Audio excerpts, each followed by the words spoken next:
சற்றுமுன் வெளியான தகவல் கலைஞர் மகளிர் உரிமை தொகையில் முக்கியமான தகவல் வெளியுள்ளது.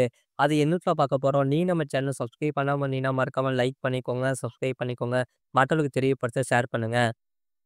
கலைஞர் மகளிர் உரிமை தொகை திட்டத்துக்கு புதிய ரேஷன் கார்டு வாங்கியவர்கள் விண்ணப்பிப்பது எப்படி என்பதை முழுமையாக தெரிந்து கொள்ளுங்கள். தமிழ்நாடு அரசு புதிய ரேஷன் கார்டு விண்ணப்பங்கள் மீதமான பரிசீலனையை கடந்த ஆண்டு டிசம்பர் மாதம் இறுதியில் தொடங்கியது. சுமார் 6 மாதங்களுக்கும் மேலாக கிடப்பில் போராடப்பட்டிருந்த புதிய ரேஷன் கார்டு விண்ணப்பங்கள் எல்லாம் டிசம்பர் மாத இறுதியில் பரிசீலனைக்கு எடுத்து கொள்ளப்பட்டு விண்ணப்பங்கள் மீதான கள ஆய்வு மேற்கொள்ளப்பட்டது. அந்தந்த பகுதிகளில் இருக்கும் வட்டார உணவு பொருள் வழங்கல் துறை அதிகாரிகள் புதிய ரேஷன் கார்டு விண்ணப்பம் கொடுத்தவர்களின் தகவல்கள் அனைத்தும் உண்மையா என பரிசீலனை செய்தனர். அதில் தகுதியான விண்ணப்பங்கள் தேர்வு செய்யப்பட்டு ரேஷன் கார்டு உறுதி செய்யப்பட்டுள்ளது. இப்படி தேர்வு செய்யப்பட்டவர்களுக்கு விரைவில் புதிய ரேஷன் கார்டு விநியோகம் தொடங்க இருக்கிறது. அதிகபட்சம் பிப்ரவரி முதல் வாரத்தில் புதிய ரேஷன் கார்டு கிடைத்துவிடும். உங்கள் கையில் ரேஷன் கார்டு கிடைத்துவிட்டாலே கலைஞர் மகளிர் உரிமை தொகைக்கு விண்ணப்பிக்கலாம். ஆனால் அதற்கு முன்பாக கலைஞர் மகளிர் உரிமை தொகை வேண்டும் என்றால் அரசு நிர்ணயித்திருக்கும் தகுதிகள் அனைத்தும் உள்ளதா என்பதை சரிபார்த்து கொள்ள வேண்டும். கிராம நிர்வாக அலுவலர் உள்ளிட்டோர் நேரடியாக கள ஆய்வு செய்த பிறகே மகளிர் உரிமை தொகை விண்ணப்பம் ஏற்றுக்கொள்ளப்படும்.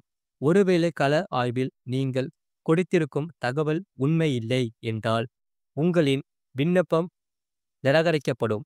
அதற்கு முன்பாக கலைஞர் மகளிர் உரிமை தொகைக்கு விண்ணப்பிப்பது எப்படி என்பதை தெரிந்து கொள்ளுங்கள். புதிய ரேஷன் கார்டு வாங்கியவர்கள் உங்கள் யாருக்கு அருகில் இருக்கும் சேவை மையங்களுக்கு செல்ல வேண்டும்.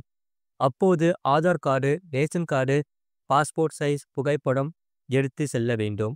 மேலும் மொபைல் எண், வங்கி பாஸ்புக் கட்டாயம் எடுத்து செல்ல வேண்டும். குடும்ப வருமானம் ஆண்டுக்கு 2.5 லட்சம் ரூபாய்க்கு மிகாமல் இருக்க வேண்டும் என்பதை நினைவில் கொள்ளுங்கள். கார் உள்ளிட்ட 4 சக்கர வாகனங்கள் வைத்திருக்க கூடாது. சேவை மையத்தில் நீங்கள் கலைஞர் மகளிர் உரிமை தொகைக்கு விண்ணப்பித்தவுடன் உங்களின் விண்ணப்பம் கிராம நிர்வாக அலுவலருக்கு வரும். அவர் விண்ணப்பம் மீது கள ஆய்வை மேற்கொள்வார். அதில் உங்களின் தகவல் உண்மை என்றால் கலைஞர் மகளிர் உரிமை தொகை கிடைக்க அவர் பரிந்துரை செய்வார். அதன்படி தமிழ்நாடு அரசு கலைஞர் மகளிர் உரிமை தொகை திட்ட பயனாளிகளின் எண்ணிக்கையை உயர்த்தும் போது உங்களின் விண்ணப்பமும் ஏற்றுக்கொள்ளப்படும். இது போன்ற செய்திகளை உடனுக்குடன் அறிந்து கொள்ள மறக்காம சேனலை சப்ஸ்கிரைப் செய்யுங்கள். மற்றவர்களுக்கு தெரியப்படுத்த ஷேர் செய்யுங்கள்.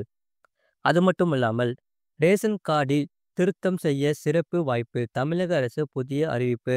தமிழக அரசின் பொது விநியோக திட்டத்தின் கீழ் 1.54 லட்சம் புதிய ரேஷன் கார்டுகள் வழங்கப்பட உள்ளன. இதனுடன் தற்போதைய குடும்ப அட்டையில் பெயர், முகவரி போன்ற தகவல்களை திருத்தம் வசதி பொதுமக்களுக்கு வழங்கப்பட உள்ளது. மாநில அரசின் பல்வேறு சமூக நலத்திட்டங்களை பெற ரேஷன் அட்டை முக்கியமான ஆவணம் ஆகும். இலவச அரிசி, மானிய விலையில் பொருட்கள், மகளிர் உரிமை தொகை, பொங்கல் பரிசு போன்றவற்றை பெறுவதற்கும் ரேஷன் குடும்ப அட்டை மிக முக்கியமான ஒன்றாகும். தமிழகத்தில் உள்ள 39 மாவட்டங்களில் 35,083 மேற்பட்ட ரேஷன் கடைகள் செயல்பட்டு வருகின்றன.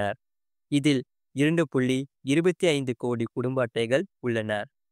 பொது விநியோக திட்ட மக்கள் குறைதீர் முகாம் சென்னையில் உள்ள உணவு பொருள் வழங்கல் மற்றும் நுகர்வோர் பாதுகாப்பு துறையின் 19 மண்டல உதவி ஆணைய அலுவலகங்களில் 25/1/2025 அன்று காலை 10 மணி முதல் பிற்பகல் 1 மணி வரை நடைபெற உள்ளது.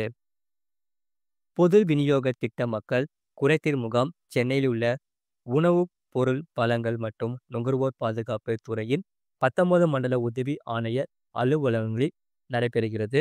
இதனால் முகாமில் பெயர் சேர்த்தல், நீக்கம், முகவரி மாற்றம், கைபேசி எண் புதுப்பித்தல், நியாய விலைக் கடைகளில் பொருள் பெற்றல், மூத்த குடிமக்கள், மாற்றுத்திறனாளிகளுக்கு சிறப்பு சான்று வழங்கல் வழக்கு தொடர்பான புகார்கள் இந்த சிறப்பு முகாம்களை பயன்படுத்தி உங்கள் ரேஷன் அட்டை தொடர்பான மாற்றங்களை திருத்திக் கொள்ளலாம்.